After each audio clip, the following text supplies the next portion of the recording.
Praise lord. ఎంతో సంతోషకరమైన వార్త ఏంటంటే, యేసు ప్రభు శోధించబడినప్పుడు వెంటనే శోధనను బంధించాడు. సాతానుని పొమ్మని బంధించాడు. వాక్యంలో చూసినప్పుడు యేసు వానితో సాతానా పొమ్ము అని, శోధనలకి లోబడాల్సిన అవసరం లేదన్నట్లుగా శోధనను సాతానుని బంధించాడు. మనకెంతో సంతోషకరమైన వార్త. మనల్ని కూడా ఈ విధంగా శోధన వచ్చినప్పుడు సాతానుని బంధించమని, శోధనను బంధించమని, కమాండ్ చేయమని దేవుని వాక్యం మనల్ని ధైర్యపరుస్తుంది. శోధన వచ్చినప్పుడు దానికి లొంగిపోవాల్సిన అవసరం లేదు, భయపడాల్సిన అవసరం లేదన్నది ఈరోజు వాక్యం మనల్ని ధైర్యపరుస్తుంది. ప్రభు అయిన నీ దేవునికి మొక్కి ఆయనకు మాత్రమే సేవింపవలనను అని రాయబడి ఉన్నదని యేసు ప్రభు వాక్యాన్ని ఎత్తి చెప్తున్నాడు. సాతానుడు అధికారాన్ని చూపించి యేసుని ప్రలోభ పెడుతున్నట్లు చూస్తున్నాం. యేసు వచ్చిన కార్యము మన పాపములన్నిటి కోసమై ఆయన మరణించి తండ్రి ఎదుట మనల్ని నిర్దోషిగా పెట్టడానికి వచ్చాడు. సాతానుడు నీకు ఇవేమి చేయనవసరం లేదు, నువ్వు సిలువ భరించిన అవసరం లేదు, ఏ శోధన భరించిన అవసరం లేదు, నీకు అధికారం ఇస్తాను అని చెప్పి యేసు ప్రభుతో మాట్లాడుతున్నట్లు మనం చూస్తున్నాం. యేసు ప్రభు వెంటనే శోధనను గ్రహించిన వాడే సాతాను బంధిస్తున్నాడు. మనిషికి ఒక బలహీనత అధికారం.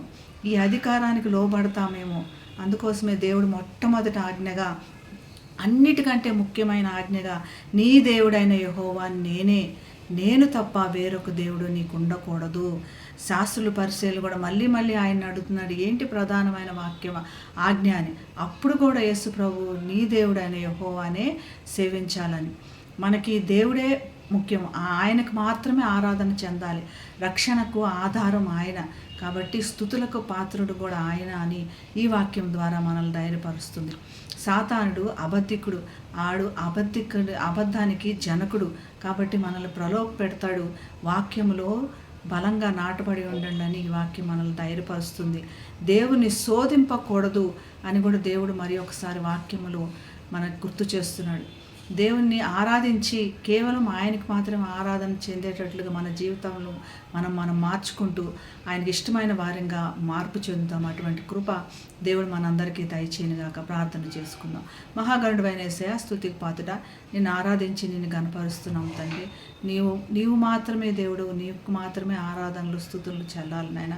శోధనను నువ్వు పరిపూర్ణంగా సంపూర్ణంగా బంధించినందుకు నీకు వందనాలు. ఇంకెన్నటికి కూడా శోధన గురించి మేము భయపడాల్సిన అవసరం లేదని మమ్మల్ని ధైర్యపరుస్తున్నందుకు నీకు వందనాలు. నిన్ను ఆరాధిస్తూ ముందుకు సాగే కృప మా అందరికీ దయచేయమని యేసు నామమున ప్రార్థిస్తున్నాం తండ్రి.